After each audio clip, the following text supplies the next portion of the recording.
दोस्तों, लालची और पाखंडी बाबा करौली शंकर की पोल खोलने वाले इस दूसरे वीडियो में आपका स्वागत है। पिछली वीडियो में हमने बाबा की रेट लिस्ट आपको दिखाई थी कि किस प्रकार ये बाबा लोगों को ठगते हैं सनातन का नाम ले लेकर।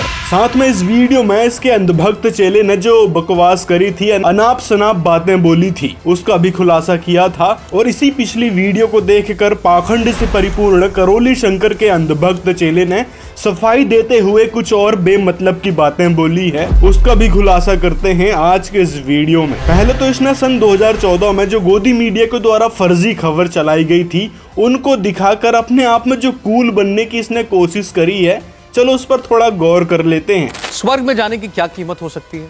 बाबा रामपाल के मुताबिक कीमत थी 1 लाख रुपए। रामपाल ने स्वर्ग भेजने के नाम पर भक्तों से खूब पैसे ऐंठे, भक्तों को स्वर्ग भेजने का झूठा प्रलोभन देता था। भक्त स्वर्ग जाने के लालच में 1 लाख रुपए देने के लिए आसानी से राजी हो जाया करते थे। बाबा रामपाल ने इसी चाल से ये अकूत संपदा, ये दौलत इकट्ठा। इसमें इस गोदी एंकर ने जो बात कही है कि संत रामपाल जी स्वर्ग भेजने के नाम पर 1 लाख रुपए लेते थे, जबकि दोस्तों यदि इस करौली शंकर के अंधभक्त चेले ने थोड़ा से भी संत रामपाल जी महाराज का ज्ञान सुना होता तो इसको पता चलता कि संत रामपाल जी कभी स्वर्ग की बातें नहीं करते। संत रामपाल जी स्वर्ग के बारे में बताते हैं कि वो तो एक रेस्टोरेंट है जहां जाने के बाद भक्त अपनी पुण्य कमाई को व्यर्थ करता है, नष्ट करता है। जैसे ही पुण्य कमाई खत्म होती है तो फिर पाप कर्म भोगने के लिए नरक में डाल दिया जाता है। उसके बाद फिर इसी पृथ्वी लोक पर पटक दिया जाता है 84 लाख प्रकार की योनियों को भोगने के लिए। तो ये सारी बातें बताते हैं संत रामपाल जी, ना कि स्वर्ग जाने की कोई बात करते हैं।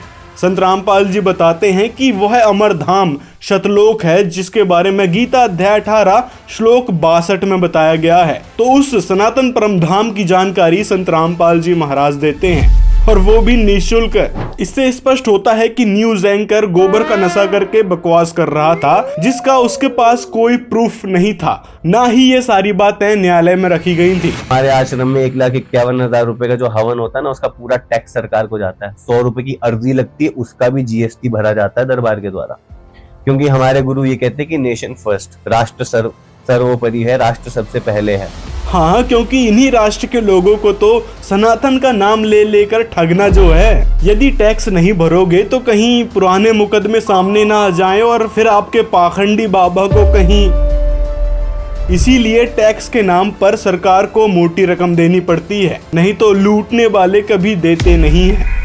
और रही बात संत रामपाल जी महाराज की, तो संत रामपाल जी महाराज के आश्रम में 1 रुपए भी नहीं मांगा जाता। वहाँ हर चीज निःशुल्क है, आप खुद वहाँ जाकर देख सकते हैं। आप चंदा चढ़ावा लेते हो, वो भी तो पैसा ही है, उसी से अपने आश्रम चला रहे हो, उसी से अपने भंडारे कर रहे हो, सब कुछ कर रहे हो ना।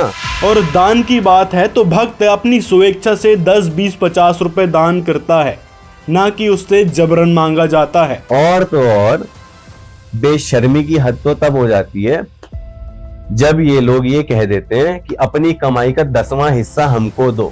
तो 10वें अंश के बारे में संत रामपाल जी केवल परमात्मा का संविधान बताते हैं कि परमात्मा कहते हैं कि 10वां अंश गुरु को दीजिए, जीवन जन्म सफल कर लीजिए। लेकिन संत रामपाल जी ने ये कभी नहीं कहा कि आप जबरन दान दो, आपको देना ही पड़ेगा, मतलब जबरदस्ती नहीं मांगते। जैसे कि आपके करौली शंकर हर जगह पर्ची काटते फिरते हैं कि हाँ आपको अंदर प्रवेश करना है, लो पर्ची कटवाओ 100 रुपए की, भभूति चाहिए, लो पर्ची कटवाओ, रोग दूर करना है 1,51,000 दो पहले तो। मतलब ऐसे ऐसे ढेरों रुपए लिए जाते हैं, जिसकी बात हमने पिछले वीडियो में भी करी थी, वो भी प्रूफ के साथ। और संत रामपाल जी महाराज के सभी 11 सतलोक आश्रमों में जो भी सामग्री आती है सभी प्रॉपर जीएसटी बिल के साथ आती है। मतलब हर चीज में संत रामपाल जी टैक्स भरते हैं। और राष्ट्र के संविधान की ही बात कर रहे हो, और आपके गुरु तो राष्ट्र के संविधान का भी सम्मान नहीं करते। तो संत रामपाल जी महाराज ही एकमात्र ऐसे संत हैं जो स्वयं तो अनुशासित हैं ही, साथ में भक्तों को भी अनुशासित करते हैं और हर एक भारतीय संविधान का पालन बखूबी से करवाते हैं। साथ में उस परमेश्वर के संविधान को भी बताते हैं और पालन भी करवाते हैं। और जिस 2014 के बरवाला घटना का वीडियो दिखाकर आप कह रहे थे आपके गुरु ने किस तरह से देश के संविधान के खिलाफ एक आर्मी बनाकर पुलिस वालों से द्रोह और विद्रोह किया था, तो स्पष्ट है कि चोर कौन और ठगोड़ा कौन और असली कौन। ये तो जनता समझदार है ना। हाँ, तो इसकी सच्चाई जानने के लिए पहले तो आपको ये वीडियो देखना पड़ेगा जो सीसीटीवी फुटेज के साथ है। अब सीसीटीवी पर विश्वास नहीं करोगे तो फिर करोगे किस पर? तो यहाँ पर पूरी सच्चाई है कि किसने धज्जियां उड़ाई थी भारतीय संविधान की। क्या संतराम पाल जी ने या फिर स्वयं पुलिस वालों ने धज्जियां उड़ाई थी, इस पर डिटेल में बताया गया है। और जिस पोस्ट को दिखाकर आप भसड़ फैलाना चाह रहे थे कि संतराम पाल जी भारतीय संविधान का पालन नहीं करते और हमारे जो मुख्यमंत्री हैं, प्रधानमंत्री हैं, राष्ट्रपति हैं, उनके बारे में गलत कहते हैं, तो पहले तो ये पोस्ट ही फर्जी है, क्योंकि संतराम पाल जी ने ऐसी कोई बातें नहीं कही है, ना ही अपनी किताबों में और ना ही सत्संगों में। इसका मतलब है कि कोई भी कुछ भी लिख देगा तो आप उन्हीं बातों पर विश्वास करने लग जाते हो। तो इससे ही आपकी मानसिकता का पता चलता है। पहले रिसर्च कर लिए होते कि संतराम पाल जी सच में ये बात कहते हैं नहीं कहते हैं। फिर आगे आपने एक और फर्जी न्यूज़ दिखाई थी संतराम पाल जी महाराज के बारे में, तो चलो थोड़ा उस पर भी गौर कर लेते हैं। अपने गुरु की हरकतें देखोगे तो आओ हम तुम्हें दिखाते हैं तुम्हारे गुरु की हरकत। बाबा रामपाल की अय्याशी के राज। इस भ्रष्ट न्यूज चैनल ने जो भी बातें बोली है उस बात का प्रूफ क्या है? क्या ये बातें सच में कोर्ट में साबित भी हुई हैं? जो आप इस वीडियो को दिखाकर ये सिद्ध करना चाह रहे थे कि संतराम पाल जी ऐसे संत हैं जो मीडिया वाले दिखाते हैं, तो मतलब प्रूफ दिखाओ ना, कि क्या प्रूफ है आपके पास कि संतराम पाल जी के आश्रम में ये चीजें मिली थी। और रही बात दवाइयों की, शक्तिवर्धक दवाइयां मिली थी, तो दवाइयों वाले केस में संतराम पाल जी दिसंबर 2022 में बाइज्जत बरी हो चुके हैं। थोड़ा ये भी रिसर्च कर लिए होते अपनी अंधभक्ति को दरकिनार रखते हुए। और अगर इस वीडियो में थोड़ा सा और गौर करें तो इसमें कहीं भी ऐसी चीज नहीं दिखाई गई है जिससे स्पष्ट होता है कि आश्रम में ऐसा कुछ सामान भी मिला था। जो दवाई दिखाई गई हैं वो भी गूगल से डाउनलोड करके और संतराम पाल जी महाराज की फोटो के साथ अटैच करके दिखाया गया। जो बातें बोली जा रही है उसके एक भी फोटोज नहीं है। यदि बात सच होती तो वीडियो या फोटोज जरूर दिखाते ये मीडिया वाले, लेकिन बस घटिया वॉइस ओवर करके और चंद चीजों को दिखा दिया और आप भी उसी बात को मान बैठे कि हाँ ये बात सच थी। मतलब कुछ भी। और जिस अश्लील पुस्तकों की बात ये कर रहा है कि आश्रम में अश्लील पुस्तकें मिली और किताबें, तो कहाँ है भाई वो पुस्तकें? दिखाओ जरा, वहां तो कोई पुस्तकें दिख नहीं रही है। तो दोस्तों कहने का मतलब है कि संतराम पाल जी को सन 2014 में बदनाम किया गया था इन भ्रष्ट मीडिया के जरिए, और गलत सलत चीजों का वॉइस ओवर कर करके बता दिया गया कि संतराम पाल जी के आश्रम में ये है वो है, दंड फन दिखाया, एक भी प्रूफ नहीं और ना ही कोर्ट में कोई भी बात साबित हुई है। हर एक केस में संतराम पाल जी बाइज्जत बरी हो रहे हैं, चाहे बात सन 2006 में लगे करौथा केस की हो, चाहे बात हो बंधक बनाने की, चाहे बात हो प्रतिबंधित दवाइयों की, तो उन केसों में भी संतराम पाल जी बाइज्जत बरी हो चुके हैं। और मीडिया के द्वारा फैलाई गई इन बकवादों का उद्देश्य भी सिर्फ यही था, संतराम पाल जी को इतना बदनाम कर दिया जाए कि लोग उनसे नफरत करने लगें। लेकिन हुआ इसके विपरीत है। संतराम पाल जी से लोग नफरत करने की जगह उनकी तरफ अट्रैक्ट होने लगे और उनका ज्ञान समझ कर उनसे जुड़ने लगे। आज करोड़ों की संख्या में संतराम पाल जी के अनुयायी हैं, हर जगह हर गांव में मिल जाएंगे, जिससे स्पष्ट होती है कबीर जी की वाणी कि कबीर और ज्ञान सब ज्ञानड़ी, कबीर ज्ञान सो ज्ञान, जैसे गोला तो बुकाइब करता चले मैदान। तो संतराम पाल जी महाराज का वह आध्यात्मिक ज्ञान है जिसके जरिए समाज में एक शांति स्थापित हो रही है। और आपके गुरु जैसे पाखंडी बाबाओं की पोल भी लगातार संतराम पाल जी महाराज के ज्ञान से खुल रही है, और ये मंद बुद्धि अपनी ही चला रहा है कि उनके कमरों से औरतों की सलवारें और पता नहीं क्या क्या चीजें निकल रही हैं। कहाँ बोला है उसने सलवार, या फिर कहाँ दिखा आपको वहाँ सलवार? मतलब अपने घर की कहानी को वीडियो में बताना ऐसी कैसी मजबूरी हो गई आपकी कि घर की सलवार वीडियो में याद आ रही है? अगर राहुल भाई आपकी मानसिक स्थिति आपके दरबार में चाटुकारिता करने से ठीक हो गई होती तो आप पहले तो रिसर्च करते और पहले जानकारी लेते संतराम पाल जी महाराज के बारे में कि आखिर संत रामपाल जी महाराज हैं कौन, उन पर क्या केस लगे हैं, किनमें वो बाइज्जत बरी हो चुके हैं और किस प्रकार भ्रष्ट मीडिया ने संत रामपाल जी महाराज पर एलिगेशंस लगाए थे। और रिसर्च करने के दौरान आपको ये भी पता चलता कि इस न्यूज चैनल ने जो भी बातें बोली है संत रामपाल जी महाराज को गलत साबित करने के लिए, उनको बदनाम करने के लिए, वो बातें कोर्ट ने ही खारिज कर दी, जिसके कारण संत रामपाल जी बाइज्जत बरी हो गए। तो जो आपने फैक्ट दिखाने की कोशिश करी थी अपने आप में कूल बनने के लिए, वो बातें आपकी गलत साबित हो गई और इससे आपके मानसिक रोगी होने की पुष्टि हो जाती है। और जिस घटना के कारण 5 लोगों हुई थी और जो केस लगाया गया था संत रामपाल जी महाराज पर बंधक बनाने वाला केस, तो उसमें भी संत रामपाल जी महाराज साल 2017 में बाइज्जत बरी हो चुके हैं। अब बताओ जरा, जब आपके पास फैक्ट चेक करने का ही कोई दिमाग नहीं है और उल्टा झूठे इल्जाम जो लगे थे उनको ही दिखाकर आप अपने आप में कूल बन रहे थे, तो फिर हुए ना आप मानसिक रोगी। तो इलाज की किसको जरूरत है? आपको, ना कि मेरे को। तो मैं चाहता हूं कि आप दरबार आके प्रक्रिया करो, आप स्वस्थ हो, क्योंकि मैंने देखा है आप थोड़ा तुतला जाते हो बोलते हुए। और इस तरह के कुतर्क वही लोग देते हैं जिनके पास जवाब नहीं होता अपनी मनगढ़ंत बातों का या फिर अपने पाखंडी बाबा को पूर्ण गुरु सिद्ध करने का।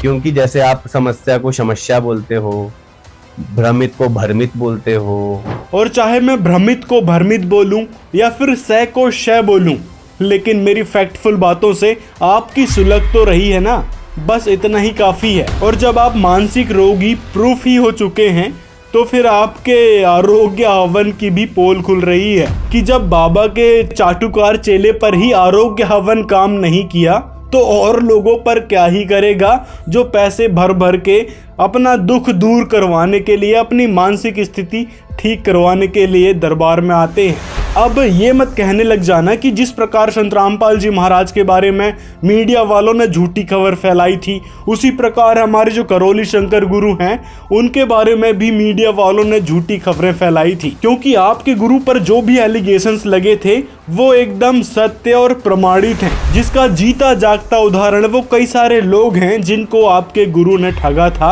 जिनके पैसे भरने के बाद भी उनके रोग ठीक नहीं हुए, बल्कि समस्याएं उनको और ज्यादा घेरने लगी। बातचीत करता हूँ कि स्थिति ये है गुरुजी कि जितना भी संकल्प करो उसका जस्ट उल्टा होता जा रहा है। आप बोल रहे हैं संकल्प करो, उसका उल्टा होता जा रहा है। मेरा सवाल आपसे है कि मेरी सांस अटक रही है, मेरी सांस फूल रही है, मेरा दिमाग घूम रहा है, दिमाग फट जाएगा ऐसा लग रहा है, मेरा पेट जहाँ से शुरू होता है स्टमक वो फट जाएगा, ब्लास्ट हो जाएगा, छाती में अल्सर हो गया था बीच में, नींद नहीं लग रही है, और जो समस्या मैं लेकर आया था वो तो छोड़िए, उसके साथ 10 समस्याएं 20 समस्याएं ऐड ऑन हो गई।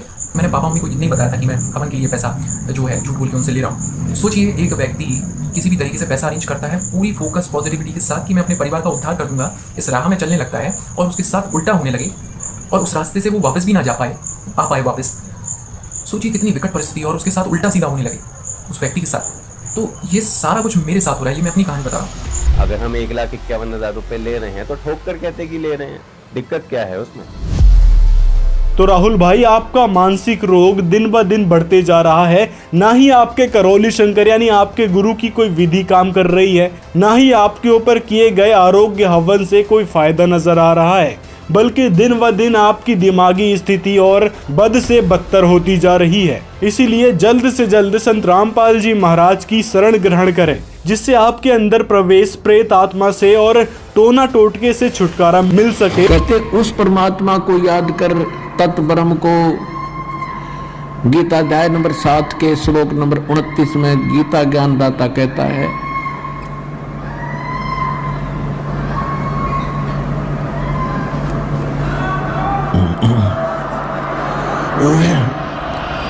और हाँ, डरने वाली बात नहीं है। संत रामपाल जी के आश्रम में 1 रुपए भी नहीं लिया जाता, ना ही कष्ट को दूर करवाने के नाम पर, ना ही दीक्षा देने के नाम पर, ना ही भंडारे के नाम पर, और ना ही कोई एंट्री फीस ली जाती है। मतलब निःशुल्क सारी समस्याओं का समाधान होता है। इसीलिए आप बेझिझक संत रामपाल जी की शरण में आ सकते हैं और उनसे नाम दीक्षा लेकर अपनी जो दिमाग की स्थिति है उसको ठीक करवा सकते हैं। जैसे कई सारे ऐसे भक्त हैं जिनको कई सारी समस्याएं थी, लेकिन वो संत रामपाल जी की शरण में आए और उनकी सारी समस्याएं एकदम ठीक हो गईं, नाम दीक्षा लेने के जस्ट बाद ही, और उसका उनको 1 रुपए भी नहीं देना पड़ा। तो ये होते हैं असली पूर्ण संत, जिनकी शब्द में शक्ति होती है, जिनके वचनों में शक्ति होती है। ढेरों इंटरव्यूज मिल जाएंगे ऐसे ऐसे भक्तों के जिनको संत रामपाल जी महाराज ने लाभ दिए हैं, वो भी निःशुल्क है। सदगुरु रामपाल जी महाराज के सत्संग में गया हुआ था, तो वहाँ एक बहन थी, उसने वो प्रेत बाधा से पहले बंदी थी, तो उसने बंदी छोड़ सदगुरु रामपाल जी महाराज को प्रणाम किया, तो प्रणाम करने से उसकी प्रेत बाधा दूर हो गई। तो मैं वहाँ पर सत्संग शुरू था, तो मुझे उसको देखकर दृढ़ विश्वास हो गया कि मेरी बहन की भी प्रेत बाधा दूर हो सकती है। तो मैंने उस दिन बंदी छोड़ सदगुरु रामपाल जी महाराज से नाम उपदेश लिया। हमने सत्संग देखा, परमात्मा का ज्ञान समझा। पापा जाना तो पापा हरिद्वार जा रहे थे, लेकिन अचानक पापा का दिमाग बदला। पापा ने कहा हरिद्वार नहीं, हरियाणा जाके आता हूँ। पापा हरियाणा गए, बरवाला सदगुरु रामपाल जी महाराज जी की शरण में गए। पापा ने वहाँ से नाम दीक्षा ली, और पापा ने वहाँ ये सोच के नहीं गए थे कि मेरे बच्चे सही हो जाएंगे, यहाँ से कुछ लाभ होता होगा। पापा बस ये सोच के गए थे कि यहाँ तो आध्यात्मिक ज्ञान मिलता है, मैं ज्ञान प्राप्त करता हूँ। ज्ञान प्राप्त किया, और उसी दिन से आज तक, आज 5 दिसंबर 2016 हो चुका है, आज तक हमको कोई प्रॉब्लम आज तक दोबारा कभी भी नहीं हुई है। मेरे घर में कभी एक दवाई की गोली तक नहीं आई है किसी के लिए भी। ज्ञान गंगा में जो सृष्टि रचना लिखी हुई है, सृष्टि रचना को पढ़ते ही हमारी आत्मा गदगद हो गई। धन्यवाद किया, कोटि कोटि दंडवत प्रणाम किया कि ऐसे संत इस धरती पर आए हुए हैं और हम भूले पड़े हैं, हमको आज तक इनकी खबर नहीं, भनक नहीं लगी। आहा, हमारी आंखों से आंसू निकल गए। उसी समय हम दोनों भाइयों ने रात भर खूब विचार किया। फिर हमारे छोटे भाई कैलाश भाई को बुलाया, उनको बताया, उनने भी सृष्टि रचना पढ़ी, उनको भी समझाया, उनके भी समझ में आ गया। हमने गीता जी उठाई, हमारे सिंगा जी महाराज के भजन लिए, उनसे मिलान किया, सब ज्ञान पूरा पूरा पूरा पूरा एक जैसा मिलता गया। संत रामपाल जी महाराज जी के ज्ञान से हम तो धन्य हो गए। संत सिंगा जी महाराज की वाणी में हम बोलते थे, वाह घर की मोहे कोई न बतावे, जा घर से जीव आया हो। ब्रह्मा विष्णु महेश नहीं थे, नहीं थी मूल और माया हो। रज और वीर्य दो ही नहीं थे, फिर जीव कहाँ से आया हो। ऐसे ऐसे हम भजन गाते थे, हम भक्तों को समझाते थे, पर वो हमारे मन में अशांति थी। कंसेप्ट था कि ये सिंगाजी बाबा बोलना क्या चाहते हैं। जीव को बता रहे हैं कि ब्रह्मा विष्णु महेश नहीं था, और ये बता रहे हैं कि जो घर से जीव आया, वो कौन सा ऐसा घर है, कहीं के घर में रहता था क्या जीव, और वहाँ से आया है क्या ये, तो इसका घर कहाँ होगा। और ब्रह्मा विष्णु महेश नहीं थे, नहीं थी मूल माया, रज और वीर दो ही नहीं थे, फिर जीव, तो ये जीव तो इनसे पहले का हो गया। सिंगाजी महाराज बता रहे हैं, तो हमको ऐसा लगता था। पर जिस समय हमने संत रामपाल जी महाराज, परम संत रामपाल जी महाराज जी, जिनकी ज्ञान गंगा, जिसके प्रश्न नंबर 20 पर सृष्टि रचना पढ़ी, तो हमारे सारे कंसेप्ट क्लियर हो गए। सब पूरा पूरा हमको समझ में आया कि ये बात है। ये फिर बरवाला, सतलोक आश्रम बरवाला, जिला हिसार, हरियाणा में जाकर के हमने परम गुरु संत रामपाल जी महाराज जी से नामदान लिया। 5 साल तक जब मैं साधना करता रहा, तो एक सिद्धि सी प्राप्त हो गई मेरे अंदर। इतना मैं देख लेता था कि जब कोई मेरी गुफा की तरफ आता था, तो मैं उसको देख लाता था 1 किलोमीटर 2 किलोमीटर दूर से कि कोई मेरी तरफ आ रहा है। संत रामपाल जी महाराज अपनी वहाँ से बाहर निकले भक्तों को दर्शन देने के लिए, तो जैसे ही मैं सामने ही खड़ा था, जैसे मेरे उनके ऊपर जो दृष्टि पड़ी ना, तो एकदम ऐसा हो गया कि मतलब मेरे अंदर से कोई भूत निकल गया हो। तो एकदम ठंडक आ गई। वो परमात्मा संत रामपाल जी महाराज चले गए अपने भक्तों को हाथ रखते रखते आशीर्वाद देते देते। जब मेरी बारी आई तो मेरे पे आशीर्वाद नहीं दिया, मेरे सर पे उन्हें हाथ नहीं रखा और ऐसे निकल के चले गए। तो फिर एकदम मैं रोने लग गया। मैंने कहा हे भगवान, आप जंगल में गए थे मेरे को लेने के लिए, आप मेरे को जंगल में से बुला करके जहाँ ले आए, और जहाँ आपने मेरी बात भी नहीं सुनी। तो इतनी दूर से जब वो संत रामपाल जी महाराज लौट के आए, और लौट के आए मेरे से कहा कि मैंने क्या नहीं सुनी बेटा तेरी, सब कुछ तो सुन ली। तो फिर मेरे को लगा कि भाई यहाँ जो पक्का काम है। तो उन्होंने कहा तुमने नाम दीक्षा ले ली। मैंने कहा नाम दीक्षा ले ली। बोले बेटा भक्ति करो। मुझे हुलिया क्या बना रखा, मेरे बड़े बड़े बाल थे, बड़े बड़े जटा थे। तो मैंने कहा ठीक है, तो अब मैं भक्ति कर रहा हूँ। और उन्हें कह दिया था कि अब तुमको कोई भूत व्याधा नहीं सतावेगी। तो पहले बहुत से आते थे जिन भूत बेताल वगैरह अब कोई नहीं आता, और बढ़िया भक्ति हो रही है और बढ़िया साधना में लगे हुए हैं। और जबकि पहले मैं मरने के लिए जा रहा था, पहला लाभ तो यही है कि जब मेरा बिल्कुल ऐसे लकड़ी जैसा शरीर हो गया, व्रत करते करते, उपवास करते करते, तो एकदम ऐसा नया जीवन मिला जो भक्ति साधना करने से आज देखो मेरी बॉडी कैसी है, बिल्कुल जे लग रहा है। मैं तो अभी घर से निकल के आ रहा हूँ। जब मैंने दीक्षा नहीं ली थी जब, तो पहले अगर आज भी मेरे को लोग देखते हैं तो वो पहचान नहीं पाते हैं कि आप वही हैं क्या। तो ऐसा हो गया था मैं बिल्कुल, मेरी अंदर की लीवर खराब हो गया था, क्योंकि 5 साल मैंने खाना नहीं खाया, तो वो सुकड़ के इतना नेक हो गया था। तो उसमें आधी रोटी, 1 रोटी जाती थी केवल बस। तो अगर ज़्यादा खाता था तो बीमार हो जाता था, और कम रोटी खाती थी, इससे बिल्कुल शरीर कमज़ोर होता जा रहा था। तो पहली बात तो यह है कि जब परमात्मा संत रामपाल जी महाराज से मैंने दीक्षा ली, तो जो मैंने मंत्रों के जाप किए, जो क्रिया उन्हें बताई थी, जो मैंने करना चालू की, तो आज मेरा वो लीवर भी सही है और मेरी पूरी बॉडी बिल्कुल ऐसे लगती है कि जी पता नहीं कौन है। और अगर आज वो देखें तो मेरे कोई पहचान नहीं पाएगा कि जी वही है कि दूसरे हैं। तो संत रामपाल जी महाराज ने मेरे को नया जीवन दान दिया है। और मेरे पास जो कई प्रकार की सिद्धियाँ थी, इससे पहले मैंने एक किताब लिखी है, देह सिद्धि, स्वर्ण सिद्धि और रस सिद्धि नाम की किताब लिखी है मैंने। हम लोग पूजा किस चीज़ की कर रहे हैं और क्या चीज़ की पूजा करना चाहिए, इस प्रकार का ज्ञान संत रामपाल जी महाराज की किताब पढ़ने से मिला और मैं इसके माध्यम से अमर बनने की ख्वाहिश लेके बैठा था जी। जैसे ही मैंने संत रामपाल जी महाराज जी से दीक्षा ली तो मुझे अपने आप में समझ में आया कि मेरे शरीर में कोई परिवर्तन हो रहा है और इस प्रकार का परिवर्तन हुआ तो धीरे धीरे ये सब चीज़, मैं पहले मलाई खाता नहीं था और चावल नहीं खाता था और दूध भी पीने से मुझे डर लगता था, तो ये जैसे ही मैंने दीक्षा ली तो मेरे अंदर एक प्रचंड परिवर्तन होते गया और आज मैं सभी तरह की चीज़ें खा सकता हूँ, पी सकता हूँ और यही मेरे लिए बहुत ही आनंद की बात है कि मेरा स्वास्थ्य लाभ हो गया, मैं सुदृढ़ हूँ और किसी प्रकार की आज बीमारी नहीं है मुझे, क्योंकि तन का सुख ये सबसे बड़ा सुख है। तो ये चीज़ का भी ज्ञान संत रामपाल जी महाराज ने ही बताया है। और साथ में संत रामपाल जी ऐसा आध्यात्मिक अलौकिक ज्ञान बताते हैं जिससे पता चलता है कि इस काल के लोक से कैसे निकला जाएगा। जो आप ब्रह्मा विष्णु महेश को ही सर्वोच्च भगवान मान बैठे हैं, आपके गुरु ने शिव को ही सर्वोच्च बता बैठे हैं, माँ कामाख्या को ही सर्वोच्च देवी बता बैठे हैं कि वो ही मोक्ष देंगे, वो ही दुख दूर करेंगे। तो वास्तव में वेदों में लिखा है कि वह दुख हरण करने वाला परमात्मा कौन है जो पाप का भी नाश कर देता है, तो वह परमात्मा है कबीर साहिब। देखिए क्या लिखा है पवित्र वेद में दुख हरता के बारे में। यह है यजुर्वेद महर्षि दयानंद जी द्वारा। इसके अध्याय 8 के श्लोक नंबर 13 पे इसमें लिखा है, सबके उपकार करने वाले आप, दान देने वालों के अपराध के विनाश करने वाले हो, साधारण मनुष्यों के किए हुए अपराध के विनाश करने वाले हो, पिता के किए हुए विरोध आचरण के अच्छे प्रकार हरने वाले हो, अपने किए हुए पाप के दूर करने वाले हो, अधर्म के मतलब अनस्य मतलब अधर्म पापों के पाप को भी नाश करने हारे हो। तो संत रामपाल जी की शरण में आने के बाद सभी दुख दूर होंगे ही होंगे, साथ में मोक्ष का रास्ता भी मिलेगा, जिसकी जानकारी कबीर साहिब जी ने ऋषि रूप में शिव जी को भी दी थी। परमात्मा जो प्रथम बार आए थे वो इस ब्रह्मा से मिले, विष्णु जी से मिले, शिव जी से मिले थे। उनको सृष्टि रचना सारी कथा सुनाई थी। इन्होंने एक बार तो स्वीकार किया था, फिर काल प्रेरणा से मालिक के ज्ञान को रिजेक्ट कर दिया।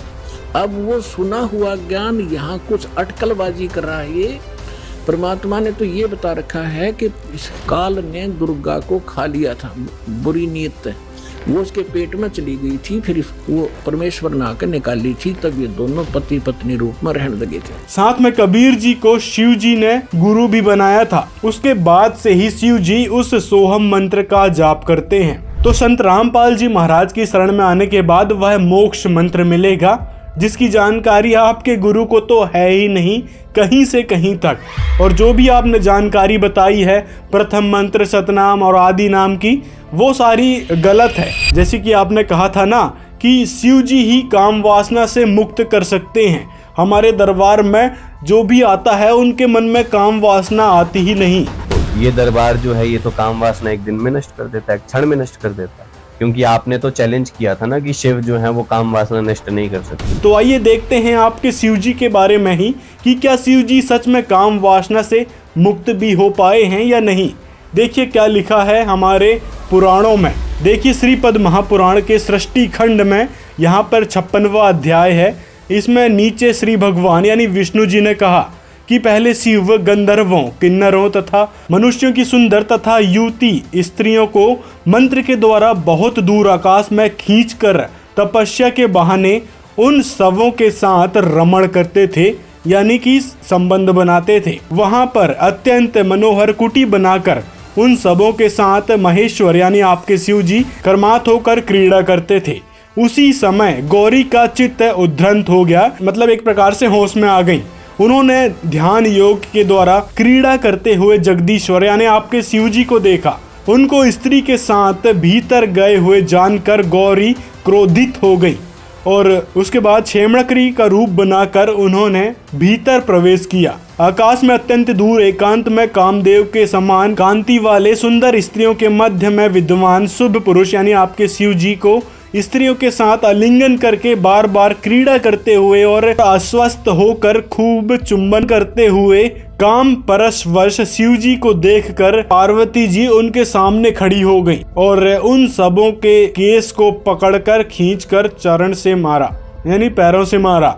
वहां पर फिर शिव जी लज्जित होकर पीछे मुख करके खड़े हो गए थे। तो यहाँ पर लिखा है कि उसके बाद उमा ने सैकड़ों रूप छेमकड़ी का बनाया और शंकर जी के साथ फिर उन्होंने क्रीड़ा करी। तो इस एक प्रमाण से स्पष्ट होता है कि शिव जी किस प्रकार कामुक्त होकर किन्नरों की, मनुष्यों की, स्त्रियों के साथ रमण कर रहे थे, एक काम वश प्रेरित होकर, यानी अपनी पत्नी को धोखा दे रहे थे शिव जी। श्रीपद महापुराण से स्पष्ट हो जाता है। तो अब बताओ, आपके दरबार में कैसे शिव जी दया कर सकते हैं कि किसी प्रकार की गंदी सोच ही ना आए या फिर काम वासना से आप लोग मुक्त हो जाओ। मतलब आपके भगवान ही जब मुक्त नहीं हो पाए तो आप लोग कैसे इस काम वासना से मुक्त होने का दावा कर सकते हो। आगे आपको एक और प्रमाण दिखाते हैं शिव जी के बारे में। देखिए यहाँ पर श्रीमद् भागवत महापुराण में इस प्रकरण में सुखदेव जी और विष्णु भगवान की चर्चा हो रही है। तो यहाँ पर विष्णु भगवान शिव जी के बारे में बता रहे हैं। मतलब इस प्रकरण में समझाया जा रहा है, विष्णु जी ने जब मोहिनी का रूप बनाया था और जब शंकर जी ने प्रेयर करी थी कि मुझे भी वह मोहिनी रूप दिखाइए, शंकर जी के देखते देखते वायु ने उसकी झीनी सी साड़ी करधनी के साथ उड़ा ली। मोहिनी का एक एक अंग बड़ा ही रुचिकर और मनोरम था। मतलब जहाँ जहाँ शिव जी की आंखें लग जाती वहीं लगी रहती।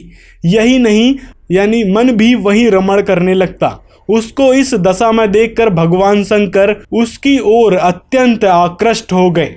उन्हें मोहिनी भी अपने प्रति आसक्त जान पड़ती थी। उसने शंकर जी का विवेक छीन लिया था। वे यानी शिव जी उसके आव भाव से कामातुर हो गए और भवानी के सामने ही लज्जा छोड़कर उसकी ओर चल पड़े। यानी इस एक और श्रीमद् भागवत महापुराण के इस प्रमाण से स्पष्ट होता है कि शिव जी किस प्रकार उस मोहिनी के पीछे दौड़ पड़े कामुक्त होकर। मतलब यहाँ भी शिव जी अपनी काम वासना को रोक नहीं पाए, उस पर संयम नहीं कर पाए। तो सोचो कि आपके दरबार में आने से कैसे लोग काम वासना से मुक्त हो सकते हैं। तो ये दरबार जो है ये तो काम वासना एक दिन में नष्ट कर देता है, एक क्षण में नष्ट कर देता है। मतलब हद होती है बेवकूफ़ी की। पहले रिसर्च कर लो अपने देवताओं के बारे में जिनकी आप भक्ति बताने लग रहे हो। जब शिव जी ही काम वासना से युक्त हैं, उनके ऊपर भी काम वासना आसक्त हो रही है, तो फिर किस प्रकार शिव जी लोगों को काम वासना से मुक्त कर पाएंगे। फिर आप कहते हो कि शिव जो हैं वो मोक्ष नहीं दे सकते। यदि शिव मोक्ष नहीं दे सकते तो अपने मंत्र के प्रारंभ में ओम क्यों लगा रहे हो? अपने मंत्रों में श्रीम क्लीम लगा रहे हो, माँ के ही मंत्र लगा रहे हो और माँ का ही अपमान कर रहे हो। ये कैसा दोगलापन है भाई। इन सब से तो बहुत ही स्पष्ट हो जाता है कि ये रामपाल जो है ये पूर्ण रूप से शास्त्र विरोधी, सनातन विरोधी और हिंदू विरोधी है। जब हम इस काल का रोटी खा रहे, कपड़ा पहने, पानी पीवे, इसमें जीवें सोवें, सारा शोध इसमें कर रहे हैं, तो इसका टैक्स है हमारे ऊपर। इसकी मजदूरी करनी पड़ेगी। और हमारे ऊपर पता नहीं कितनी फाटक बंद कर रखे, रास्ते बंद कर रखे। पहली चौकी गणेश जी की, जब तक ये क्लियर अगर रास्ता नहीं देगा आगे जाएंगे कहाँ। तो इन सब के हम ऋणी हैं इन देवताओं के, जो यहाँ के प्रभु हैं, प्रबंधक हैं। इनसे हम बाइज्जत निकलने के लिए इनकी मजदूरी हमें करके अपना यहाँ भी काम चलाना है, इनका टैक्स भी भरना है, तब हमारी भक्ति सही चलेगी। तो प्रथम मंत्र आपको दिया जाता है, इन देवी देवताओं की मजदूरी है, ये पूजा नहीं है। अब यहाँ भी एक स्पष्ट करना चाहेगा दास के भक्ति, पूजा और साधना मंत्र क्या है। साधना तो एक मजदूरी होती है और पूजा एक हृदय से समर्पित भाव होता है, जिसको हम प्राप्त करना चाहते हैं, जिसको हम पाना चाहते हैं, जिसके हम हैं। हम इस संसार में रहेंगे, हम सबका सत्कार करेंगे, लेकिन पूजा हम अपने मालिक की करेंगे, अपने परमपति की करेंगे, जो सबका मालिक है, कबीर भगवान की करेंगे। और ये सभी जितने भी यहाँ के, जैसे असुर निकंदन रामायणी में हम सबका सत्कार करते हैं, छोटे से लेकर 500 तत्वों तक की आरती इसके अंदर आ जाती है। तो हम सबका सत्कार करते हैं। सत्कार करने से विनम्रता आती है। और ये फिर ये ब्रह्मा विष्णु महेश या जितने भी कोई भी हैं देव, ये आपको टच नहीं कर सकते। इनके ऊपर फिर डंडा है परमात्मा का कि ये आपका एक सत्कार करते हैं और फिर भी आप इनको सताओगे तो इनको ज़्यादा सजा मिलेगी। ये जो आपको विधि बता रखी ये आपके प्रोटेक्शन के लिए है, भगवान का विधान बनाए रखने के लिए है और आपको इस संसार रूपी सागर से पार होने के लिए सफ़र में सहयोगी रहेंगे, आपका प्रोटेक्शन करेंगे देवता और सभी आपके घरों के चारों तरफ पहरे दिया करेंगे जो सतगुरु कबीर साहब के इस नाम से जुड़ जाएगा। और रही बात है उस सभा में जो लोग हाथ नहीं खड़ा कर पाए थे उन लोगों की, प्रमाण के रूप में शंकराचार्य जी की धर्म संसद देख लो।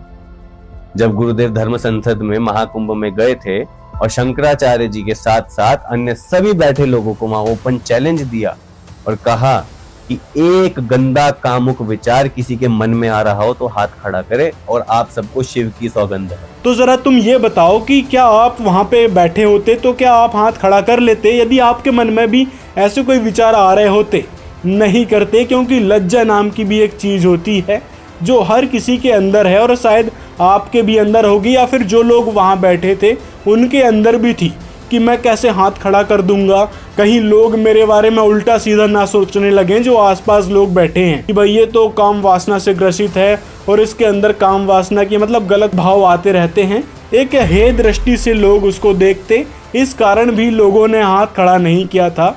ये बात खुद ही दिमाग लगा सकते हैं, मतलब एक कॉमन सेंस की बात होती है। और अगर इतनी सी ही कॉमन सेंस आपके पास नहीं है तो फिर धिक्कार है आपकी चाटुकारिता की डिग्री पर जो करौली शंकर के दरबार से आपने ली है। फिर उसके बाद आप जो नाम देते हैं वो क्या नाम है? सत सुकृत अविगत कबीर। कौन से शास्त्र में ये नाम लिखा है बताएंगे मुझे? कहाँ लिखा है?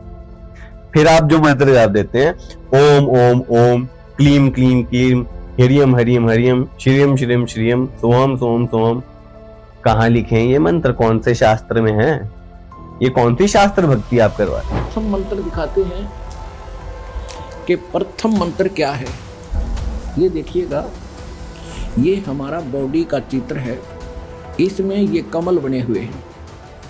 ये मूल कमल में गणेश जी और इसका ये किलियन जाप है और इससे ऊपर स्वाद चक्र अनुष्ठान, ये स्वादिष्ठान चक्र भी कहते हैं। इसकी 6 पंखुड़ियाँ दूसरे कमल की और सावित्री ब्रह्मा इसका ओम जाप है। यहाँ लक्ष्मी और विष्णु का जाप है, ये नाभि कमल है और इसका ये हरियम जाप है। ये शिव और पार्वती रहते हैं। यहाँ परमात्मा ने इनको मंत्र दिया था, ये मंत्र, तो उसके बाद ये उनके शिष्य बने थे। उसके बाद शंकर भगवान इसी का जाप करते, इसलिए सोहम जाप यहाँ इसका कहा गया। अब यहाँ देखिएगा, ये दुर्गा है, इसका ये 16 पंखुड़ियों का कमल है, कंठ के अंदर है और ये इनका जाप है। और यहाँ और आगे अलग, ये तो फिर केवल मालिक ने संदेश दिए हैं। अब ये हैं इस शरीर से, इस पिंड से यहाँ तक बरी होने के लिए हमने ये मूल मंत्र जाप करने हैं। कैसे करने हैं ये नहीं खोलूंगा, वो तो जो उपदेश लेगा उसी को बताऊंगा। प्रथम चरण में संत रामपाल जी महाराज जो नाम दीक्षा अपने शिष्यों को देते हैं, क्या वो प्रमाणित हैं? अब आपको दिखाते हैं गरीब दास जी महाराज द्वारा रचित अमर सदग्रंथ से प्रमाण। देखिए ब्रह्मवेदी अंग। अब देखिए मुक्ति मुद्रा अंग से ये प्रमाण। अब देखिए ब्रह्मकला अंग से प्रमाण। फिर ये आगे का मंत्र क्या देते हैं? ओम सोहम, ये इनका सतनाम है। और कबीर साहब क्या कहते हैं? सत्य नाम कोई नाम नहीं, ये है आत्म रूप। कि सत्य नाम कोई नाम नहीं है जपने वाला, ये आत्म स्वरूप है। जिसने आत्म स्वरूप को जान लिया उसने सत्य नाम को जान लिया। और कबीर साहब ने तो सोहम के ऊपर भी काफी व्याख्या की है, उस पर भी एक अलग वीडियो बनाएंगे, काफी लंबा विषय है। अब देखते हैं संत रामपाल जी महाराज जो द्वितीय मंत्र यानी सतनाम दीक्षा में देते हैं, क्या वो उन्हें शास्त्रों से प्रमाणित कर पाएंगे? देखते हैं। सतनाम इस दास के पास है, 2 अक्षर का है, जो आदमी धर्मदास साहिब जी को कबीर परमात्मा ने सीधा दिया था, जिसमें एक ओम है, जैसा कि आपको कबीर सागर में और कबीरपंथी शब्दावली में प्रकट दिखाएंगे। अभी उसमें स्पष्ट लिखा हुआ कि ये मंत्र धर्मदास जी को दिया गया था। इनके पास वो मंत्र ही नहीं, सतनाम ही नहीं है, तो इनके पास पाप नाश कैसे होंगे? ये तो दुनिया को डुबो रहे हैं। धर्मदास जी को कौन सा नाम मिला? ये देखिएगा, कबीर सागर, खेमरा श्री कृष्ण दास प्रकाशन, मुंबई। ये है कबीर सागर, संपूर्ण 11 भाग। अब आगे देखो, अब 62 के ऊपर क्या बताया है ज्ञान प्रकाश 62 पृष्ठ पे है। यहाँ देखो 62 पृष्ठ पे क्या बताया है, सतगुरु कबीर साहब बताते हैं, धर्मदास ने पूछा कि कौन जग जीते कौन जग हारे, और कहो कौन विद काज समारे। अब परमात्मा ने उसको नाम दिया, वो नाम बताते कौन सा दिया धर्मदास जी को, वो सतनाम क्या है, इंद्री जीते साधुन सो हारे, कहे कबीर सतगुरु निस्तारे। जो इस तरह जाप कर लेगा उसको सतगुरु पार करेगा। सतगुरु सो सतनाम लखावे, वो सतगुरु है जो सतनाम बतावेगा समझावेगा। और सतपुर ले हंस पहुंचावे, सतपुर सतलोक में। अब ये आ गया वो सतनाम 2 अक्षर का, ओ हम सो हम जानो वीरू, और धर्मदास सो कहे कबीरू। अब यहाँ परमात्मा ने इसको थोड़ा सा गुप्त कर दिया, ओम को ओ हम लिख दिया, इनका समझ ना आई बात। सोहम ओम जानो वीरू, धर्मदास सो कहो कबीरू। अब सतनाम सुमरण करे और सतगुरु पद निज ध्यान, आत्म पूजा जीव दया, लह सो मुक्ति अमान। अब इससे एक तो ये सिद्ध हो गया कि परमात्मा के नाम से जीव की मुक्ति होगी उस सतनाम तय। और सार नाम अलग है, आदि नाम भी कहते हैं उसको। फिर इनका सार शब्द आता है, सार नाम क्या कहते हैं, आदि नाम है सत्य कबीरा। अब भाई साहब सत्य भी लिखने में आता है, कबीरा भी लिखने में आता है। और कबीर साहब कह रहे हैं 52 अक्षर लोक तरह सब किछ इनमाही, ए अक्षर खिण जाएंगे वो अक्षर इनमें नाही। कि 52 अक्षरों में तो ये अक्षर आते ही नहीं है, तो सत्य भी 52 अक्षरों में है, कबीर भी 52 अक्षरों में है। यहाँ पे तुम कंफ्यूजन क्रिएट करते हो ना। अब सार नाम जिह्वा से न्यारा है और तुम लोग कह देते हो कि श्वासों से जपा जाता है। श्वासों से तो तुम लोग सतनाम जपते हो, मैं सार नाम की बात कर रहा हूं। अगर सार नाम आदि कबीरा है, सत्य कबीरा है, तो ये जिह्वा से तो जपा जा रहा है भाई, तो कहां से हो गया सार नाम? ये 17 पृष्ठ है ज्ञान बोध का। अब यहाँ क्या लिखा है, कहे कबीर सुनो धर्मदासा, आदि नाम मैं कहूं सब पासा। आदि नाम को मैं बोलकर सुनाता हूं, यहाँ देख नीचे आ गया। ऐसा सब जग जीव गुराई, धर्मदास मैं तुम्हें सुनाई। जो मैंने तेरे को नाम बता दिया ना, सबको बताना। आदि नाम में भाग सुनाई, और ये जग जीव न चेता भाई। वो ने कहा के पारा के पारा कहा नहीं जाई, एक लगे मैंने बोल के सुनाया परमात्मा। आदि नाम सबको दर्शाया, जग जीवों को ज्ञान सुनाया। ये जुल्ले को भेद न पाए, अज्ञानी क्यों राड मचाए। आदि नाम की सुध बिसराई। अब ये देखो 18 पृष्ठ पे ज्ञान बोध का, आदि नाम हम भाग सुनाया, ये मूर्ख जीव मरब नहीं पाया। हमने उस आदि नाम सार नाम सार शब्द विधेय शब्द को, अकय शब्द को, जो नहीं कहना किसी के सामने, उसका जाप नहीं करना, तो वो सुरत नर से जाप है, उसको हमने बोल कर सुनाया, और ये मूर्ख जीव मरब नहीं पाया। अब परमात्मा ने कहा था कि अभी इसको डिस्क्लोज नहीं करना। अब कबीर साहब ने कहा था धर्मदास मेरी लाख दुआई, और ये मूल ज्ञान की दरबार न जाई। अब परमात्मा ने धर्मदास जी को जब ये नाम बता दिया, सार नाम भी बता दिया, मूल ज्ञान बता दिया, सतनाम बता दिया, फिर कहा था कि धर्मदास अभी ये मूल ज्ञान किसी को बताना नहीं। इस मूल ज्ञान को और सार नाम को गुप्त रखना।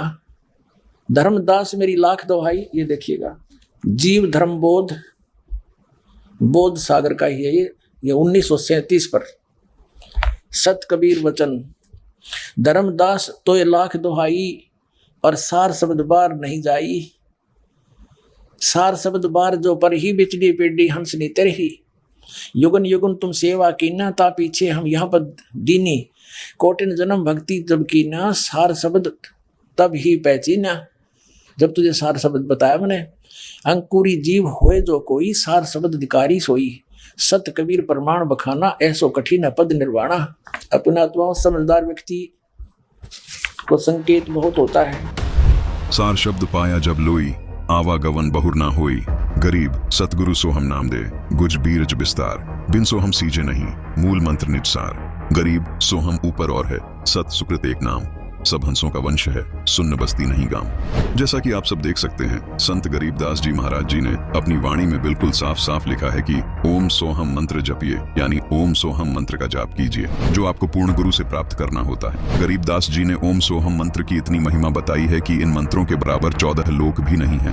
तो दोस्तों, इस वीडियो में बस इतना ही। अगले वीडियो में और पर्दाफाश करेंगे इस करोली शंकर के चेले का, और साथ में करोली शंकर उर्फ संतोष सिंह भदौरिया का, कि किस प्रकार वो पाखंड भरी बातें करते हैं और हमारे पवित्र शास्त्रों में आखिर लिखा क्या है।